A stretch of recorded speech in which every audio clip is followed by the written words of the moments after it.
The Monk, the Ark, and Me. Following intuition, finding purpose, and the unexpected gifts that come with trust. When I was in high school, a group of Buddhist monks came to visit our class. After their presentation, my English teacher asked us to share our reflections.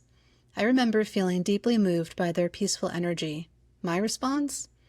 I want to either be a monk one day or marry one. Naturally, that earned a few laughs, but it stuck with my teacher. So much so that upon graduation I was gifted a beautiful Buddha statue. It still lives on the shelf above my desk. My curiosity about Buddhism, and really all religions, continued through high school and into college, where I was placed in a freshman seminar called The Way of the Shaman. We studied spiritual practices across cultures and explored altered states of consciousness through meditation. The professor even spoke openly about hallucinogens, stopping just short of encouraging us to try them. Let's just say that Dare to Keep Kids Off Drugs program worked on me. For a long time, I stayed away from anything beyond the occasional drink, joint, or coffee. That changed in adulthood around the same time Michael Pollan's How to Change Your Mind and the accompanying documentary opened up new conversations about plant medicine and consciousness. Sometime into this journey, I was invited to a lunch by a woman I'd met through work. She'd originally invited my boss to meet her friend visiting from Thailand, but when he couldn't make it, she asked if I'd like to go instead. Her friend was an ex-Buddhist monk. His story is his to tell, but I'll just say lunch felt like a meditation. The conversation moved effortlessly, like a stream flowing through consciousness.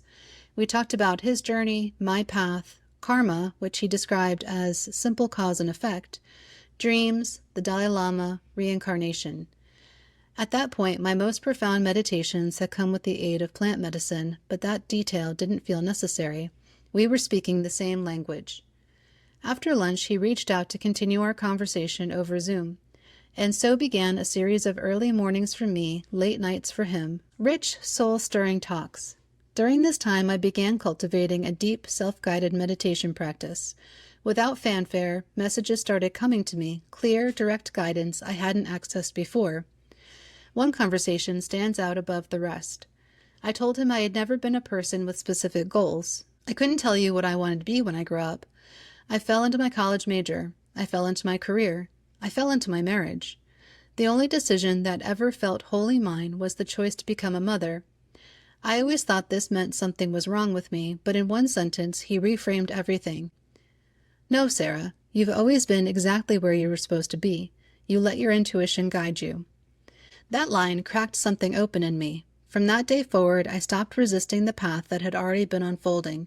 I leaned into it, and doors began to open in ways I never could have planned. At one point, I asked him why he was giving me so much of his time. He was clearly busy mentoring others, running a school, and doing important work. He paused and then said, "Sarah, I am building an ark, and I want you to join me." That was the last time we spoke. We missed our next scheduled call, and I could feel our connection had served its season. But I've never stopped feeling his presence. I never asked what the ark was exactly, but I've always imagined it as an ark of consciousness, a vessel for awakening. And somehow I've been tasked with helping to gather others who are ready to build it too. Athena, the Greek goddess of wisdom, keeps appearing to me lately, reminding me of the strength in clarity, strategy, and divine insight. If you're feeling called to help build the ark, or simply follow your intuition, join me at goddessintraining.online.